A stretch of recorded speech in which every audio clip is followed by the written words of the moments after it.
Olá pessoal, tudo bem? Hoje vamos começar a nossa aula da seção 1.3, onde vai tratar a respeito das curvas características de desempenho das bombas centrífugas. Nós sabemos que para o projeto de sistemas de bombeamento, é necessário que o engenheiro conheça a capacidade da bomba de transferir energia ao escoamento. Quando eu falo projeto de sistema de bombeamento, eu falo tanto a instalação quanto a sua capacidade de vazão e pressão, certo? Então, para isso, a gente precisa conhecer a capacidade da bomba de transferir energia ao escoamento, assim como a potência mecânica consumida por essa bomba, para que ela execute tal finalidade, e, claro, a eficiência com que o equipamento transforma a energia mecânica em energia hidráulica. Em geral, essas informações são trazidas pelos fabricantes de bombas e apresentadas na forma gráfica em manuais e catálogos. Para que você tenha condições de interpretar essas informações obtidas pelos fabricantes, certo? Iniciaremos nossa sessão estudando os parâmetros que caracterizam o desempenho das bombas centrífugas. E posteriormente vamos discutir como são realizados os testes dessas máquinas de forma que possibilite a obtenção de tais parâmetros. E por fim, iniciaremos aqui a aula apresentando as curvas características de bombas centrífugas e mais adiante vamos discutir quais suas tendências e quais são as variações existentes em função do tipo de bomba. Então, antes de entrar no que consta aqui neste slide, é bom relembrar que na última aula nós utilizamos a teoria de Euler para estudar o funcionamento das turbomáquinas, certo? Então nós fizemos algumas simplificações e adotamos algumas hipóteses que forneceram uma análise idealizada do processo de transferência de energia, ou seja, da conversão de energia mecânica em energia hidráulica. Claro, esse tipo de análise é útil para entender o funcionamento das máquinas de fluxo, claro, mas também como prever as tendências e estimativas de desempenho antes mesmo do seu projeto e fabricação. Como eu comentei também, o desempenho real das máquinas de fluxo é menor do que aquele previsto pela teoria de Euler, porque nós temos perdas de energia que ocorrem durante o funcionamento da bomba. Apenas uma parcela da potência mecânica que é consumida realmente é transferida ao fluido como potência hidráulica, ou seja, o que nós queremos no final, certo? Portanto, o desempenho efetivo das máquinas de fluxo devem ser determinados experimentalmente. Então, essa aula de hoje ela visa trazer isso, uma correção às informações obtidas pela teoria de Euler, porque ali tem simplificações abordadas. Então, para caracterizar o desempenho de uma bomba centrífuga, é necessário a gente conhecer a altura de elevação, qual que é a potência mecânica e, claro, a eficiência da bomba. Essas equações já foram apresentadas na aula anterior, sendo que cada uma dessas equações ou desses parâmetros a gente pode observar que depende da vazão da bomba. A elevação da bomba ela pode ser calculada conforme está apresentado aqui nessa equação, que é em função da velocidade no escoamento da saída da bomba, da entrada, qual que é o ganho de pressão da saída em relação à entrada. Claro, em função também da massa específica do fluido e da ação da gravidade. A potência mecânica consumida, aqui apresentada nessa equação, ela pode ser determinada por parâmetros mecânicos, conforme a gente observa aqui nessa primeira, e também por parâmetros elétricos.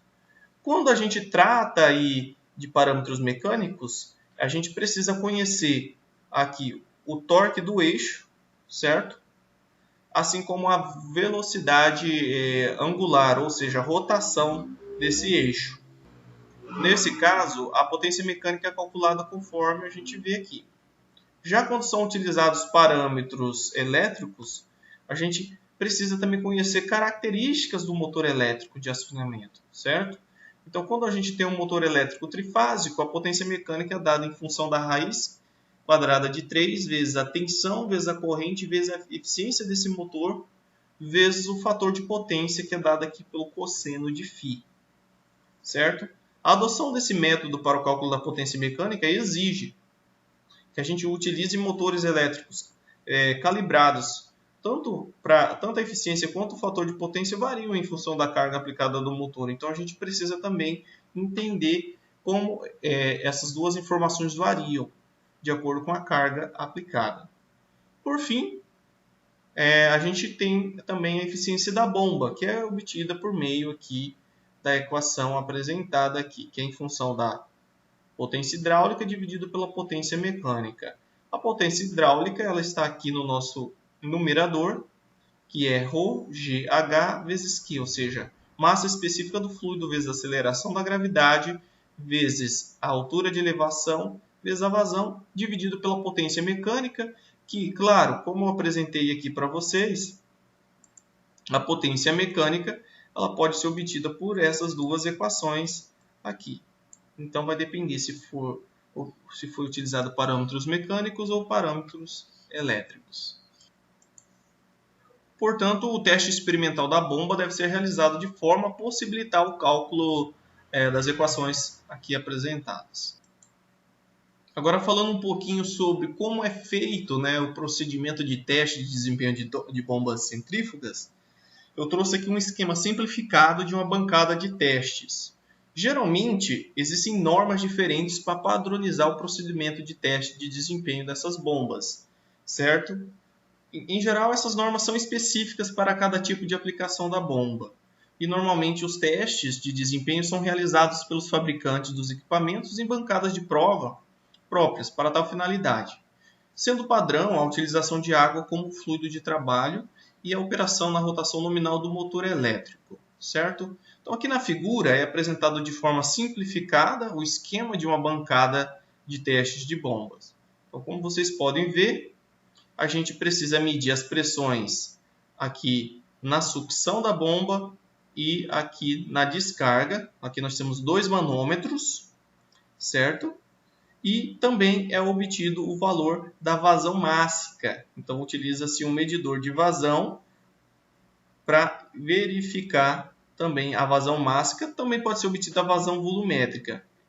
Obtém-se também informações relativas à temperatura do fluido, que geralmente o reservatório está à temperatura ambiente, mas em alguns casos mede-se a temperatura do fluido.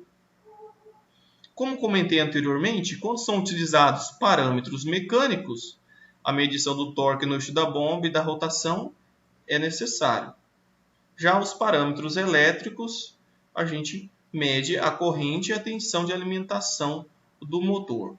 O procedimento de teste basicamente consiste em variar a vazão, então vai variando a vazão, e mede o aumento de pressão entre a sucção e a descarga. Então vai aumentando a vazão, variando a vazão e vai verificando qual que é o comportamento em relação à pressão de sucção e descarga, certo? Da bomba.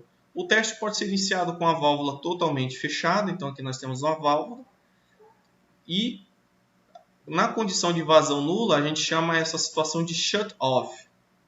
Então a válvula ela é aberta gradativamente enquanto são registrados ponto a ponto todas as variáveis medidas até sua abertura total.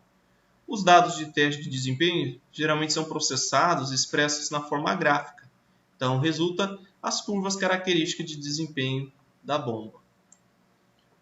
As curvas características de uma bomba de fluxo ou máquina de fluxo geralmente são 3, obtidas naquela bancada de teste. Que a primeira e mais comum é a altura de elevação em função da vazão.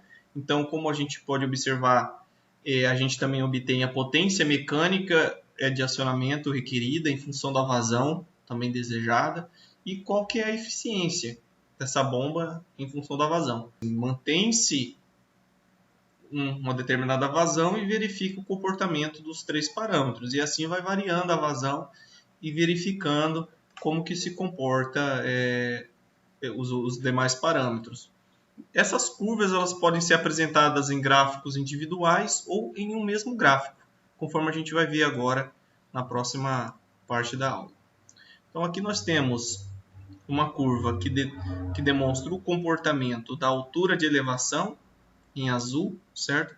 Em função da vazão. Então a gente observa esse comportamento aqui decrescente. À medida que se aumenta a vazão, a gente percebe que a capacidade de elevação decai. Isso já foi explicado em aula que depende das perdas. Então, com o aumento da vazão, a gente coloca a bomba numa situação de maior quantidade de perdas. Aqui em vermelho é a curva de eficiência da bomba. Então, quando a bomba está com a válvula na condição de shut-off, ou totalmente fechada, a eficiência é nula, ela vai crescendo e chega no seu ponto máximo, aqui que a gente vai ver mais adiante, que chama de BEP, Best Efficiency Point. Então, ponto de melhor eficiência dessa bomba, certo? E, por fim, nós temos aqui o da potência mecânica, que está em verde. Então, ela tem um padrão quase que linear. Esses gráficos podem ser plotados individualmente ou, claro, os três em numa mesma forma gráfica, como aqui nessa imagem. Claro, temos que observar as escalas, né, e conforme o parâmetro medido, a sua escala também varia. Aqui nós temos os principais tipos de curvas características de elevação. Então, aqui está sendo apresentado individualmente. Então, essas curvas características de elevação dependem do tipo de bomba, a espessura do rotor, o número e curvatura das pás. As curvas características elas podem ser apresentadas em diferentes formas, né? Podendo aqui ser estáveis ou instáveis. Eu vou explicar para vocês o que eu quis dizer aqui. Então, elas podem vir a surgir em diferentes formas. Quando a gente diz que a curva característica de elevação ela é uma curva estável, a gente tem para um dado valor de altura de elevação h, aqui, para um dado valor de h, a gente vai ter apenas uma vazão correspondente. Então, se eu traçar aqui na curva rising, eu faço a interseção desses pontos aqui, para essa altura de elevação eu tenho essa vazão. Tá? Agora, para uma curva de elevação instável, a gente pode ter duas ou mais vazões para a mesma altura de elevação, como está sendo representado aqui. Então, eu tenho essa altura de elevação e o comportamento da minha máquina de fluxo ela é instável, ela apresenta duas vazões para aquela mesma condição de operação. Tá? Então, nós temos aqui os principais tipos de curvas características de elevação. A primeira aqui é a curva rising. Então, é um tipo de curva estável, assim como a steep e a flat, certo? A curva rising, nós temos que a altura de elevação, olhando nesse sentido aqui, ou seja, da direita para a esquerda, à medida que eu reduzo a vazão, eu tenho um ganho, a minha altura de elevação ela aumenta. Então, a gente pode dizer que a altura de elevação aumenta continuamente com a diminuição da vazão. Então, se eu aumentar muito a vazão, eu tendo a ter uma perda, né, maior, então a altura de elevação acaba caindo. Já a curva do tipo steep, né, só que ela é diferente da curva rising em função do fato de que, para pequena variação na vazão, a gente vai ter... Deixa eu só pegar aqui a caneta. Para uma pequena variação de vazão estável, mas diferente da curva rising, ela tem uma pequena... Para uma pequena variação na vazão, a gente tem uma grande variação na altura de elevação. Vamos desenhar aqui. Então, para essa vazão, nós temos essa altura de elevação. Variando mais um pouquinho aqui, a gente pode observar um grande decaimento aqui na altura de elevação. Já a rising, a gente tem um comportamento mais lento. Então, esse tipo de curva característica ocorre com frequência para bombas com poucas pás, pequenos ângulos de saída e espessura reduzida do rotor. Então, bombas de múltiplo estágio são exemplos de bombas que tendem a apresentar esse comportamento característico. Agora vamos falar da última curva característica estável, que é a bomba tipo flat, que são curvas estáveis também, né? E que a altura de elevação ele varia pouco com a vazão. Ela tem um comportamento similar com a rising, mas esse decaimento da altura de elevação é bem menos rigoroso, tá? Então é mais sutil. As bombas com associação em paralelo têm esse comportamento aqui. Então você tem uma pequena variação na vazão Na verdade, você tem uma pequena variação na altura de elevação para grandes alterações de vazão. Tá? Então, quando você associa bombas em paralelo, o seu foco é aumentar a vazão, né? E, consequentemente, você não vai ter um grande aumento aqui na altura de elevação.